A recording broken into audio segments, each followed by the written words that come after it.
Pop quiz.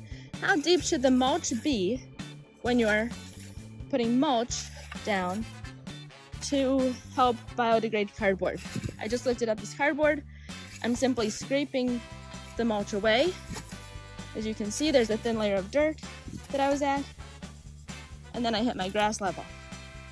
However, over here, I just dug it. The soil level starts here. This whole thing, a good 6 inches, 5 inches, was mulch. Over here, soil starts here. This whole area was mulch. I've got 3 areas less than 10 feet apart with significantly different amounts of mulch. How deep should your mulch be?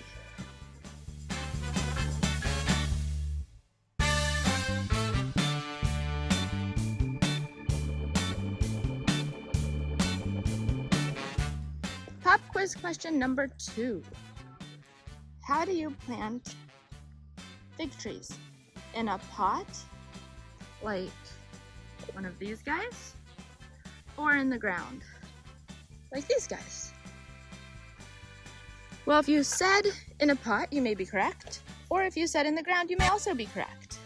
And the reason is there's some discrepancy about how to plant fig trees. I put mine in the ground just now, which is why I'm watering them. And I'm gonna give them a little bit of extra water because it's gonna be so hot today. Once your fig tree is established, it can grow in great soil, it can grow in poor soil, it can grow in pretty dry soil, in fact. So once it's established, it really shouldn't need too much water. But mine are not established. I just put them in today. The team that I hired said put them into pots. Fig trees grow really well in pots. The University of Florida says put your fig trees in the ground, especially for a food forest. So who's right here? Well, I chose to listen to the University of Florida. I can't say that they would have done poorly if I put them in pots, but based on the University of Florida's reasoning, I think they'll do better in the ground. Let me tell you why.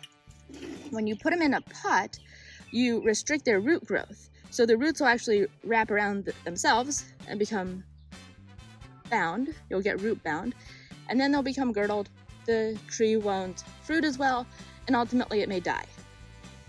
Also, in a food forest, like what this is hopefully becoming, you really want longevity, you want sustainability, and it's not possible to sustain a fig tree or another tree necessarily as well in a pot. Also, it doesn't help the other plants around it. So whereas the fig trees will grow up and they'll provide some shade to these fire bushes and these ground coverings, they wouldn't do that necessarily in a pot unless the pots were strategically placed. So I chose to plant mine in the ground.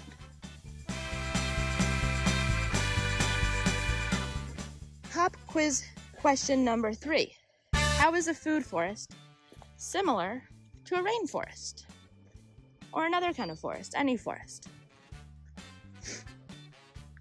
Mine's so young it's hard to see. But a food forest should have layers. In fact, it should have 7 layers. So let me show you a diagram. One of the biggest similarities between a food forest and a rainforest is that they both use a layering effect. In a food forest, you're diversifying your plants to mimic the natural ecosystems and patterns that are already found in nature. So you plant plants together that help each other thrive. Your taller trees provide shade for some of the smaller plants that don't want full sun. You put in pigeon peas, for example, to fix the nitrogen. You put in marigolds and lemongrass to keep the bugs away. Everything you're planting is planted with a purpose in a food forest. Whereas in a rainforest, it grows naturally and it serves its purpose. In a food forest, you're doing that intentionally to mimic what's happening in nature. So when we think about the layers of a food forest, and we have our canopy trees, our taller tree layers, depending on the size of the food forest and how tall you're letting it grow, your tallest tree might be an apple tree. Or if you're really going for it, it might be a walnut tree who's going to be larger than the apple tree. So the walnut tree will provide shade and wind resistance and protection for the apple tree. It's important though to know that as the rain falls on top of the walnut tree, that's going to create a rain line for the apple tree. So part of the apple tree will get natural rain, part of it will get runoff from the walnut tree. So some thought really needs to go into the positioning and the design of the food forest from this perspective. The next layer would be your subcanopy, and that can also be your apple tree, or it would be the next smaller tree, your large shrubs, depending on how you're planting. So that could be your blueberry bushes or your fire bushes, right? It could be providing food, or it could be providing food for pollinators. So think about that as you're going through. The shrub layer, of course, will be your blueberry bushes. Your herbaceous layer is going to be your daylilies if you have some, or some of your large herbs like dill. Your ground cover and your creeper layer, that might be sweet potatoes or pumpkin or squash or melons. And then you get to your underground layer, which are going to be your roots, your turnips. That's going to be underground, your carrots.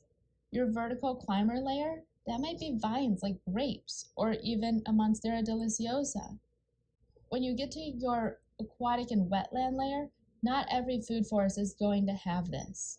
But if yours does, you want to be really clear about what's growing in there, what you're planting in there, and how you're using it. And then finally, you'll have your mycelia or your fungal layer, which helps decompose old food and rotting waste. Each of these layers is super important to both the food forest and the rainforest. It's all just about how it's planted and how it's used.